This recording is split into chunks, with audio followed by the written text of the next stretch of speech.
Namaste, my name is Sanat Kumar. Welcome back to the Manana podcast. Manana is a Sanskrit word that means reflection or contemplation. In this podcast, I'll be sharing my deep, insightful reflections for you to contemplate and hence live a life of fulfillment.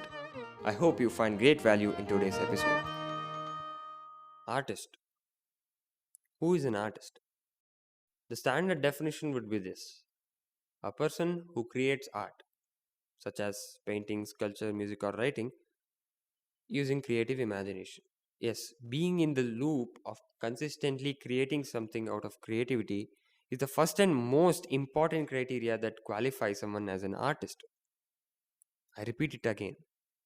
Someone being in the loop of consistently creating something out of creativity is the first and foremost important criteria that qualifies someone as an artist. An artist's duty is to make his creative thoughts, emotions, memory, and any form of self expression into a tangible piece of work, an artwork. But I believe that creating should be followed by sharing. Creativity is about experience and expression. Creativity is about serving. Sharing your work is that force that fulfills all of these ways of seeing creativity.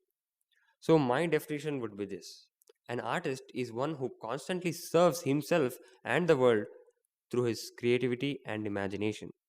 So, it's basically feasting himself and the world with his creativity and imagination. As we already discussed in our episode 4, Live to Inspire Creatives, create, share, inspire. So, create and share is the only thing we can control. So, hence, create and share is very much part of being an artist. It is very much part of being inspired and inspiring others. So, create and share. If you're not doing that, I know it might seem harsh, but you're not truly an artist. Creating merely qualifies you as an artist, but sharing ensures you're staying true to that qualification. But by sharing, you're truly being an artist. I'm not saying you should share online itself. I'm saying you might be doing a master class every week. Just depicting your art, just showcasing your art, like a museum probably. If you're a sculptor, and it's also true that if you've created something truly creative, then the automatic tendency would be to share it with people, right? You would ensure at all costs to share it to people, because you should not be so selfish. If you're not sharing your work, it either means you are insecure or you're selfish. Don't you think so? I'll also talk about these two trends I saw when I was writing this blog. The first trend was people who are skilled but not creating.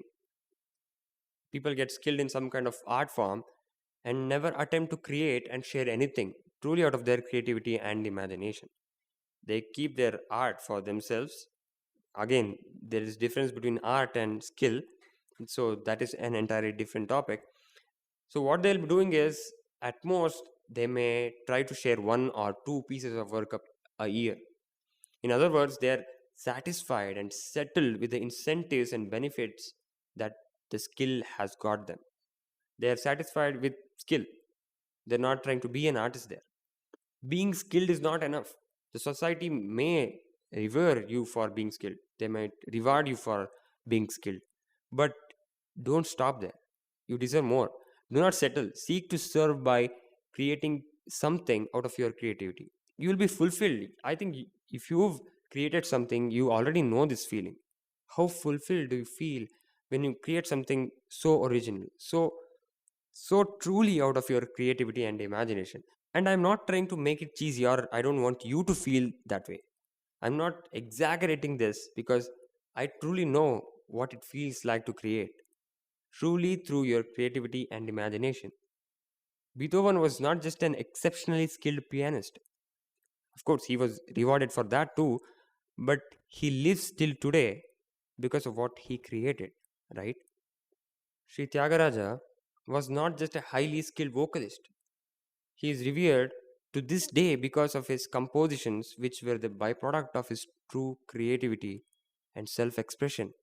And in this case, it was bhakti to Lord Rama. That was his self expression, And through his creativity came all those compositions, hundreds of compositions which are brilliant, which are amazing, right? And and this applies to all the Vagyakaras, all the great personalities. They shared something they created. First of all, people should understand what is creating. Creating means it is true to their creativity and imagination, their self expression. And it is original because it is their self expression. Nobody else could express as you would, because you're the only one on this planet who can express like that.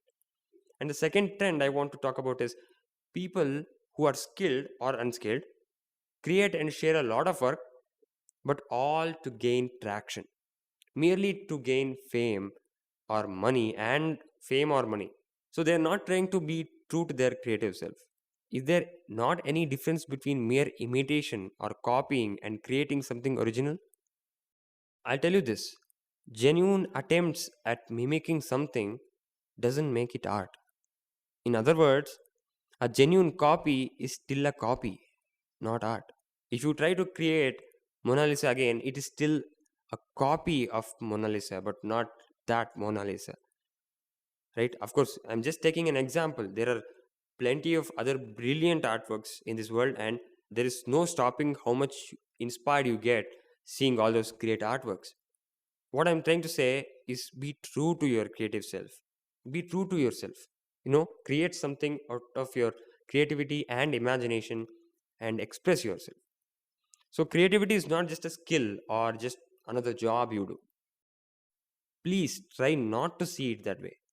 It might be that the skill you are doing is giving you money, but creativity is not that. Okay, I hope you understand that. I encourage you not to be part of any of these two trends. Instead, stay true to the creative genius in you. Take the best of both these trends.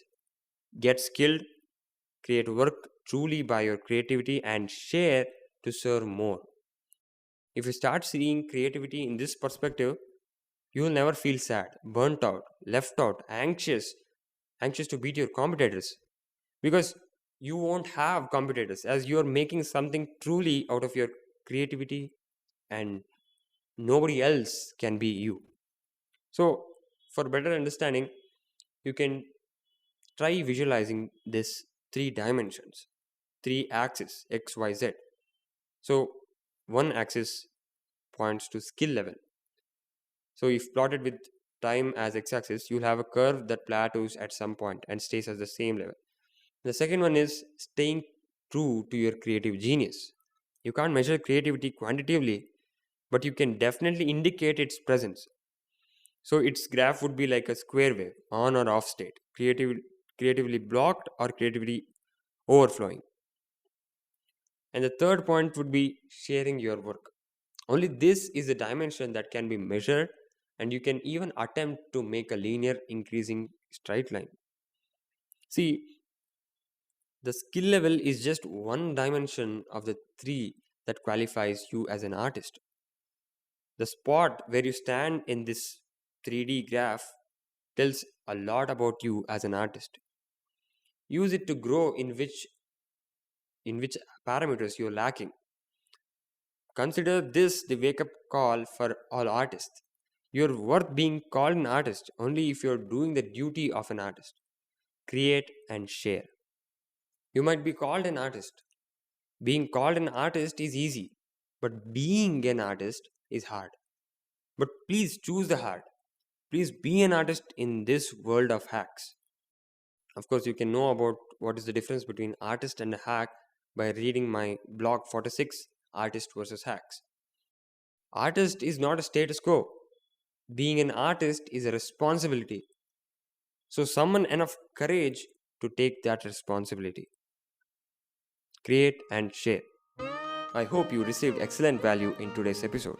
To know more, head over to sanatkumarnabi.com, and if you haven't already, check out my book, The Flower of Fulfillment. Thank you for listening, and I wish you have a great day.